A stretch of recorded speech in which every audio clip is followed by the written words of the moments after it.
कोठडीत बंदिस्त आहेत त्यांना आजच्या तिसऱ्या प्रहरी काळदुर्ग मैदानावर फासावर लटकवलं जाईल।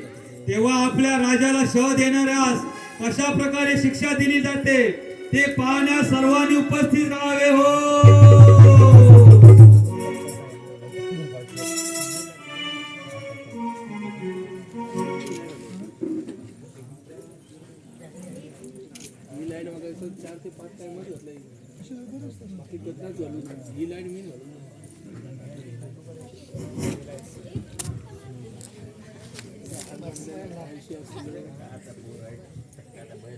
राजाधिराज सूर्यकुलोत्पन्न महापराक्रमी सम्राट जगतपाल महाराज दरबारात पदार्पण करीत आहेत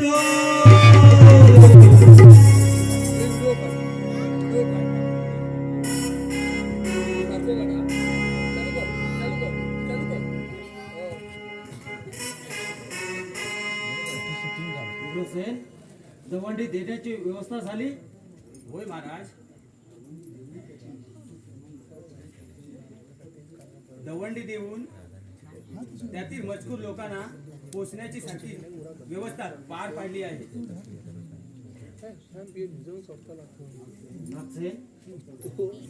चौक्या पहाऱ्यांची आपण जातीने पाहणी केलीत ना? किंचित गफलत झाली तर आमच्यावर कोणता प्रसंग गुजरेल याचा नेम नाही। त्याबद्दल आपण निशस्त्र राहा साहेब। काल कोठडीच्या समोर धूमक्षेत्राला पहारा देण्यासाठी पाठवला आहे आणि दरवाजांना मोठमोठी कुलपं लावलेली आहेत। आणि तर घरातील चोर वाटेंच्या किल्ल्या कुणाजवळ आहेत? त्याही धूमक्षेत्रात आहेत महाराज। महाराज, आपले आज्ञेप्रमाणे मी त्याला शेवटची विनवणी करून पावली, पण हरामखोर माझ्यावरच उलटले। म्हणजे त्या नराधमाने आचार विचार सर्व गुंडाळून माझ्यावरच लात प्रहार करून मला खाली पाडलं। खाली पाडलं? होय महाराज। आपल्याला हलवाच्या शिव्या दिल्या? होय महाराज। महाराज, मला आज्ञा द्या, त्या पितरांचे हात पाय तोडून जमिनीत गाडतो। त्या हस्तिनातील निकाऱ्यांना हात पाय तोडून टाकल्याशिवाय इतर स्वजन पितूर त्यांचे डोळे उघडणार नाही। यांनी तुमच्यावर लाथा आणल्या? होय महाराज। तुम्हाला खाली पाडलं? होय महाराज। आणि अर्वाच्या शिव्या दिल्या? होय महाराज। पण आत्ताच्या आत्ता जाऊन त्यांच्या डोळ्यात कापलेल्या सळ्या घालून त्यांना नवीन दृष्टी द्या। आज्ञा महाराज। त्यांच्या जीवा काटा आणि खुद राजा जगत पालाची उर्मट भाष्य करणाऱ्या त्या हरामजाद्यांना नतीजा काय असल्याचे कळू द्या। आज्ञा महाराज। त्यांचे हातपाय तोडा आणि काढवावरून त्यांची थेट काढून काळदुर्ग मैदानावर घेऊन या। आज्ञा महाराज। महाराज काय झालं? काय? वैदिक काळ कोठडीतून पळून गेले। वैदिक पळाले?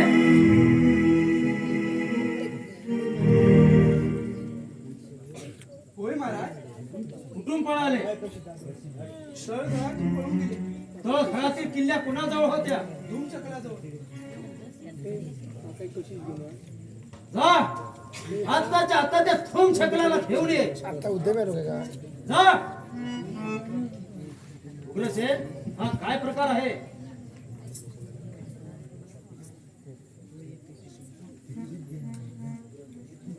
महाराज, काल कुठल्या चोहो बाजूने बंदोबस्त चांगलाच होता आणि तळघराच्या दरवाजेच्या किल्ल्या भूमशकलाकडे होत्या। थोम छकला फितूर झाला असं म्हणायचं आहे का तुम्हाला? नाही महाराज, तो फितूर होणार नाही हे मी खात्रीपूर्वक सांगू शकतो। पण किल्ल्या गेल्या कुठे हे भूमशकला आल्यावरच कळेल।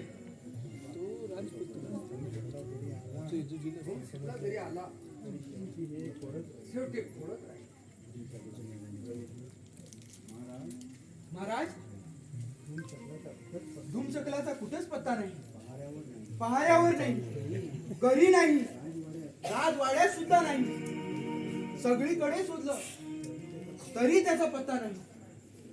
उग्रसेन, तुम्ही खात्रीपूर्वक सांगत होता ना की धूमछपरा फितूर नाही म्हणून.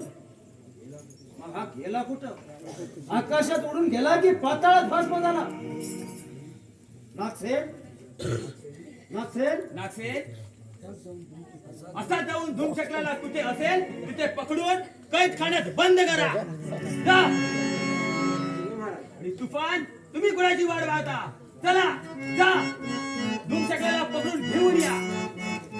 ठीक आहे, त्याला सोडून आणीनच आली. बाबू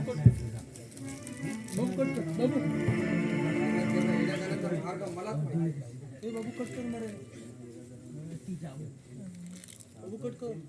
सागर सेन संग्राम सेन फरारी झाले. आशेची निराशा. सगळीकडे अंधार अंधार दिसतो. उग्रसेन, जीवाची कशी लाही लाही, भंगाची शक्ती फार नाहीशी झाली. महाराज, असे निराश होऊ नका. तिथे शक्ती चालत नाही, तिथे युक्तीने कार्यभाग सांभाळला पाहिजे. उग्रसेन, कोणता उपाय आता शिल्लक राहील की जेणेकरून या दोघांचाही सर्वनाश होईल आणि आमची बुद्धी चोरी होईल? आहे महाराज, आहे. या सर्वांचा सर्वनाश करणारा एक महामानव आहे. परंतु उग्रसेन, हा पण आणि परंतु मध्येच कशाला? त्याकरिता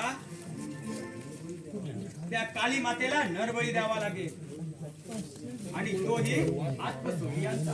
हरबळी आणि आत्मसुखियांचा काली मातेला? महाराज, विचार कसला करता? आपला धर्मश्री धर्मश्री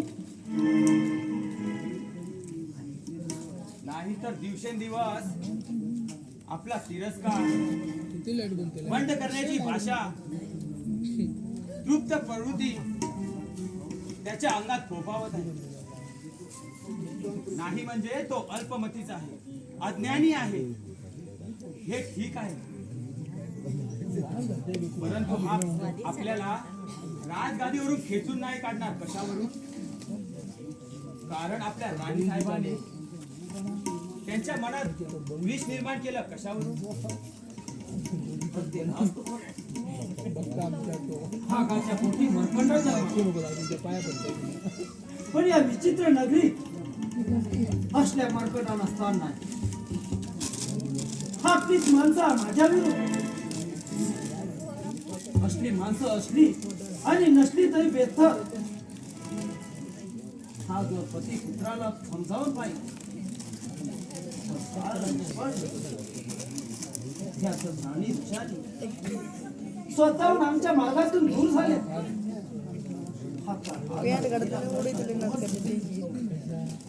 हा राज्याच्या रक्षणासाठी आणि दुश्मनांच्या नाशासाठी आणि माझी मनोकामना दुरुस्त करण्यासाठी स्वतःच्या पुत्राचा बळी द्यावा लागला तरी भेट.